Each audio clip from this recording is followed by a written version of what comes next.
नमस्कार, स्वागत है आपका किसान क्रांति हरियाणा चैनल पर। मैं भावना किसान ब्रिटेन के साथ। किसान आंदोलन भारतीय लोकतंत्र की नई इबारत लिखेगा। किसान आंदोलन आज मेन स्ट्रीम मीडिया से भले गायब हो, लेकिन दिल्ली के बॉर्डरों पर वह पहले जैसी ही दृढ़ता, जुझारूपन और स्पष्ट विजन के साथ जारी है। महामारी की विराट आपदा और गोदी मीडिया के पूर्वाग्रह के चलते किसान आंदोलन मेन स्ट्रीम मीडिया से भले ही गायब हो, लेकिन दिल्ली के बॉर्डरों पर वह पहले जैसी ही दृढ़ता, जुझारूपन और स्पष्ट विजन के साथ जारी है। इसका सबूत है 16 मई को दिन भर चला शहमाद का नाटकीय घटनाक्रम।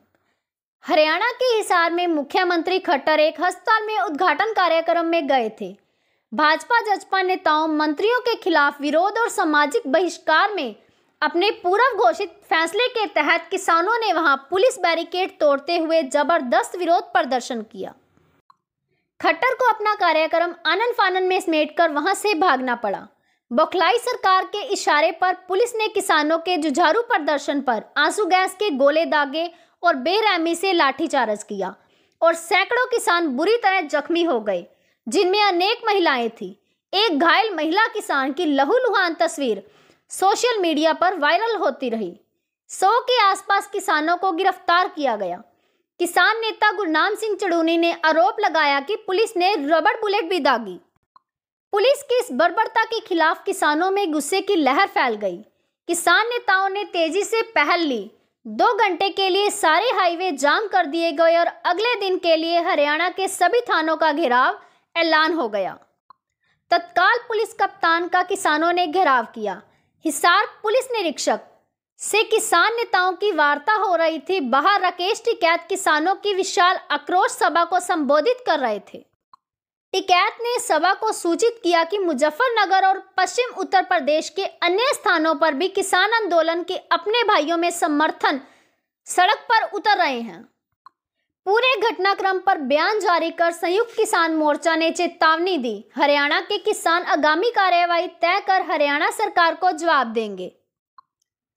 संयुक्त किसान मोर्चा यह स्पष्ट करता है कि हालांकि किसानों का यह आंदोलन केंद्र सरकार के खिलाफ है, जो 3 कृषि कानूनों और एमएसपी के सवाल पर केंद्रित है, परंतु अगर हरियाणा सरकार बीच में किसानों को बदनाम व परेशान करती है तो किसान उसे भरपूर सबक सिखाएंगे। यह ठीक वही तेवर था जो 4 महीने पहले 10 जनवरी को किसानों ने दिखाया था, जब करनाल के कैमला गांव में खट्टर के कार्यक्रम का विरोध करते हुए किसानों ने हेलीपैड खोद दिए थे और खट्टर को अपना कार्यक्रम रद्द करना पड़ा था। जिनके मन में किसान आंदोलन को लेकर इस बीच कुछ आशंका पैदा हो कि किसान आंदोलन कमजोर पड़ गया है और जैसे महामारी की पहली लहर में शाहीन बाग आंदोलन खत्म हो गया, वैसे ही दूसरी लहर में किसान आंदोलन अपनी मौत मर जाएगा, उनके लिए 16 मई को यह देखना बेहद आश्वस्त कर रहा होगा कि किसान आंदोलन पहले की तरह ही आन बान शान के साथ जारी है और उसका तेवर और जुझारूपन पूरी तरह बरकरार है। इसी दौरान किसान नेताओं ने पश्चिम बंगाल के महत्वपूर्ण विधानसभा चुनाव में अपना भाजपा हराओ अभियान सफलतापूर्वक संचालित किया। असम में भी किसान नेता और चर्चित सामाजिक कार्यकर्ता अखिल गोगोई ने जेल से अपना चुनाव जीता, जिनके समर्थन में संयुक्त किसान मोर्चा के नेता शिव सागर ने उनके प्रचार में उतरे थे। आंदोलन जो अपनी शुरुआत से जाति धर्म की सीमा के पार किसान एकता, आपसी भाईचारे, बहुलतावादी संस्कृति और लोकतांत्रिक मूल्यबोध का पर्याय बना हुआ है, वह राष्ट्रीय एकता की उसी भावना के साथ आगे बढ़ रहा है। सिंगू बॉर्डर पर किसानों के धरने में ईद का त्योहार मनाया गया और किसानों को धर्म के आधार पर बांटने वाली ताकतों को करारा जवाब देने का संकल्प लिया गया। खट्टर और भाजपा द्वारा किसानों के ऊपर कोरोना फैलाने के आरोप से नाराज किसानों ने यह जायज सवाल उठाया कि लॉकडाउन है तो ये खट्टर 500 लोगों की भीड़ जुटाकर उद्घाटन करते क्यों घूम रहे हैं? उससे कोविड नहीं फैलता। इतने लोग मर रहे हैं तो ये फीते काटकर उत्सव क्यों मना रहे हैं? क्या यह उद्घाटन ऑनलाइन नहीं हो सकता था? किसानों ने अपने मोर्चों पर महामारी के मद्देनजर व्यवस्था चाक चौबंद कर रखी है। यहाँ तक कि वे दिल्ली के अन्य इलाकों में जरूरतमंदों की मदद भी कर रहे हैं। उनका सीधा आरोप है कि मोदी शाह खुद महामारी के सुपर स्प्रेडर हैं। जिस तरह चुनाव आयोग के साथ मिलकर उन्होंने चुनाव करवाए, खुद बिना मास्क के बड़ी बड़ी रैलियों के लिए अपनी पीठ ठोकी और कुंभ का आयोजन करवाया। अब वे किसान आंदोलन को बदनाम करने के लिए अपने कुकर्मों और नाकामी का ठीकरा किसान आंदोलन पर फोड़ना चाहते हैं, ठीक वैसे ही जैसे पहली लहर के दौरान तबलीगी जमात के खिलाफ किए थे। किसान नेता राकेश टिकैत ने कहा कि यह हमारा गांव है, जैसे हम गांव में रहते हैं वैसे ही यहाँ रहेंगे, सारे एहतियात के साथ।